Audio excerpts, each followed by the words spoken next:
Bonjour à toutes et à tous, bienvenue pour ce nouveau podcast du droit public en podcast. Je suis Benjamin Angelard, je suis avocat en droit public et je suis le fondateur du cabinet du même nom basé à Paris, à Lyon, à Lille, à Marseille ou encore à Arras. Comme vous le savez, chaque mois, j'aborde pour vous des problématiques en droit public ou encore en droit de la construction et en droit immobilier. N'hésitez pas, comme j'indique à chaque fois, à vous abonner à la chaîne. Ça nous permet de diffuser au plus grand nombre ces informations juridiques. Alors aujourd'hui, je vous propose d'aborder une thématique qui est très intéressante et importante, notamment si vous êtes fonctionnaire, que ce soit la fonction publique d'État, hospitalière ou territoriale. On va parler ici de la fameuse enquête administrative interne.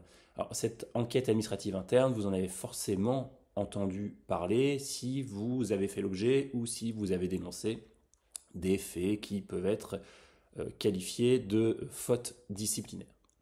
Une faute disciplinaire, c'est différent de l'insuffisance professionnelle. La faute disciplinaire, on ne va pas vous reprocher des difficultés dans la réalisation des missions et donc la qualité réellement professionnelle qui est la vôtre, mais l'insuffisance professionnelle, donc c'est vraiment des manquements au regard de vos engagements pour travailler, là où la faute disciplinaire, c'est un manquement à vos droits et obligations en tant que fonctionnaire.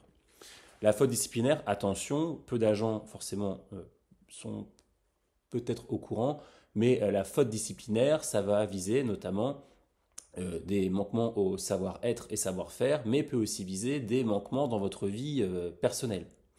Vous avez là-dessus de nombreuses jurisprudences, par exemple, si vous êtes condamné pour des faits de violence conjugale ou conduite en état d'ébriété, vous pouvez tout à fait être condamné au regard de vos obligations vis-à-vis de votre employeur, qui est l'administration, dans le cadre d'une procédure disciplinaire.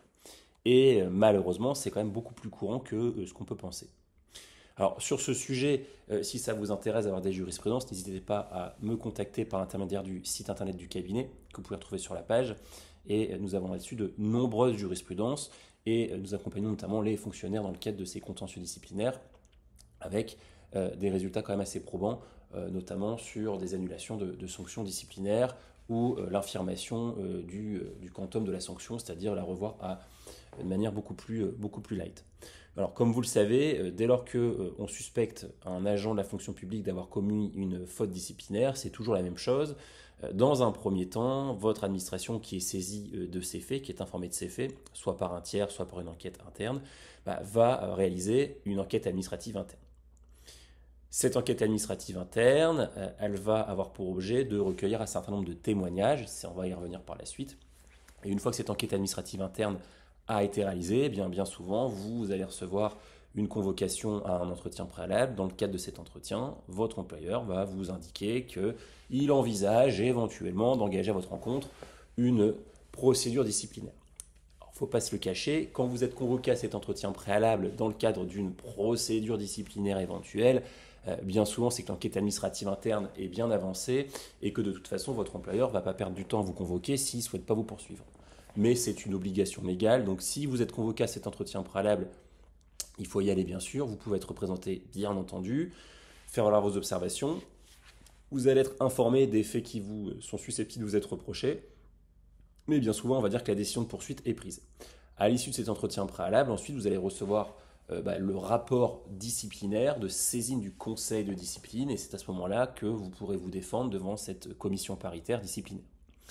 Alors ici, on ne va pas parler du conseil de discipline puisque ça a déjà fait l'objet de plusieurs podcasts de ma part, d'articles sur le site du cabinet, de vidéos, mais on va vraiment parler de l'enquête administrative interne, donc qui est le préalable à la poursuite disciplinaire.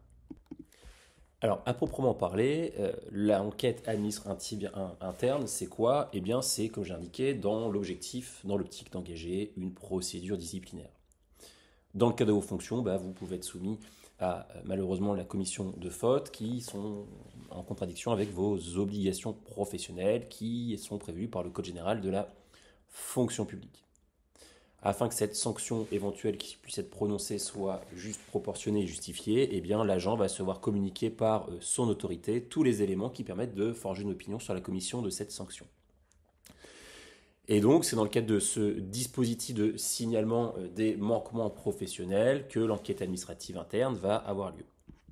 Alors, l'enquête administrative interne va être menée soit par des agents, en général 3 agents de votre administration, soit si vous êtes dans la fonction publique territoriale, en général ça peut être des agents du centre de gestion, voire bien souvent, c'est souvent le cas, par des organismes tiers ou encore par des cabinets d'avocats. Et l'objectif, en fait, c'est d'entendre l'ensemble des parties en respectant, et c'est très important, ça faudra vraiment que vous le vérifiez, tous les gages d'objectivité, d'impartialité, de neutralité.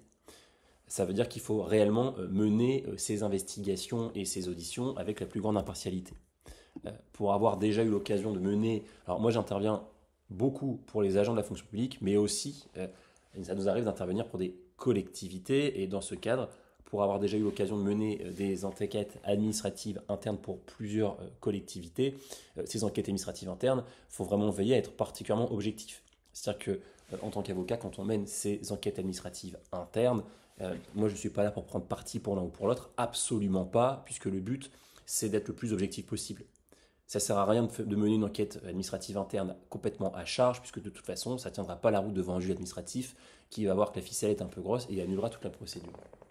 Donc j'ai envie de dire que si vous sentez que cette enquête administrative interne est totalement à charge et contre vous, c'est certes extrêmement désagréable dans un premier temps, mais en réalité, ensuite, pour la procédure, là vous êtes sûr, vous avez un boulevard pour faire annuler la procédure. Donc cette enquête administrative interne, c'est de convoquer en fait l'ensemble des témoins et la personne qui se voit accusée et de recueillir l'ensemble des témoignages. Donc ces témoignages peuvent être enregistrés avec l'accord des différentes parties, c'est ce qu'on appelle les auditions. Les auditions, donc c'est l'audition de l'ensemble des acteurs qui sont impliqués dans les incidents, les témoins.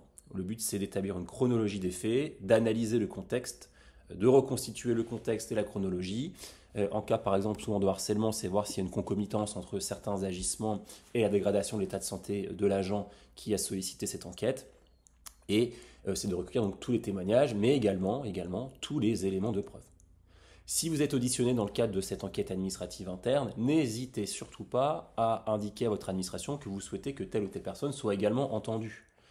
C'est très important.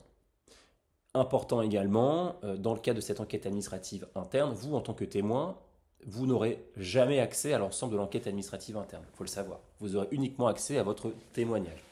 Par contre, si vous êtes une personne qui est poursuivie, vous aurez ce rapport d'enquête administrative interne uniquement si le conseil de discipline est saisi. Là, c'est important de souligner que si vous êtes la personne qui est accusée, mais si finalement il n'y a pas de poursuite, vous n'aurez jamais accès à ce rapport d'enquête interne. Il ne sera pas non plus dans votre dossier individuel administratif. En fait, ça restera dans les méandres de votre administration, mais vous n'en aurez jamais une copie, jamais une mise à disposition dans votre dossier individuel administratif. Si vous êtes témoin et que vous êtes auditionné en tant que témoin, encore une fois, vous pouvez avoir copie de votre audition. Si vous êtes accusé également, c'est très important. Quand on va vous demander déjà vous pouvez demander de relire la synthèse qui est faite de votre audition. On va vous demander certainement de signer ce rapport, enfin cette audition. N'hésitez pas à solliciter des modifications. C'est important. Si vous estimez que certains faits ou certaines paroles que vous avez tenues sont modifiées ou ne sont pas conformes à la réalité, il faut vraiment, dès ce stade, oser dire à votre administration, non, là, il y a une méprise, c'est absolument pas ce que j'ai dit, il y a un contresens dans la reprise de mon audition, c'est important, parce que si vous ne le faites pas maintenant, vous ne pourrez plus le faire par la suite. Si vous signez un document qui reprend vos réponses aux questions qui vous ont posées, si dans 6 mois ou dans 1 an, ce document se retrouve devant le juge administratif, vous ne pourrez plus dire je l'ai signé à l'époque, mais je n'ai pas fait attention. Il faut vraiment être extrêmement vigilant. Alors, une fois que l'ensemble de ces auditions ont été menées, on va rédiger ce qu'on appelle le rapport d'enquête administrative. Ce rapport d'enquête est constitué d'un rappel des faits, d'un rapport synthétique qui va permettre à votre administration de prendre une décision, d'une analyse de ce qui s'est passé, mais surtout d'une qualification juridique des insuffisances qui ont été commises, des manquements professionnels ou déontologiques qui auraient pu être relevés. Et également, dans ce rapport, des conclusions, des préconisations vont être formulées. Par préconisation, en fait, ce sont des propositions qui vont indiquer quelle suite est-ce qu'on peut donner à cette enquête, à savoir si on engage ou pas les poursuites disciplinaires, voire parfois, dans les cas les plus graves, est-ce qu'il convient ou non de saisir le procureur de la République de ces faits. Donc ça, c'est l'article 40 du Code de procédure pénale, ou encore simplement un classement sans suite des poursuites. Qui peut solliciter l'engagement d'une enquête administrative? On l'a dit, c'est soit votre employeur directement, soit les victimes, soit les témoins. de ces différents faits. Vous l'aurez compris, l'enquête administrative interne, c'est un document qui est extrêmement important puisque c'est lui qui va servir en fait de base pour toute la poursuite. C'est vraiment ça constitue vraiment les fondations des poursuites. Voilà, c'est quelques informations sur l'enquête administrative interne. Encore une fois, n'hésitez surtout pas à me solliciter si vous avez besoin d'informations complémentaires sur cette enquête administrative interne. Si vous êtes convoqué pour ce type d'audition, le mieux, c'est d'être accompagné d'un conseiller au plus tôt.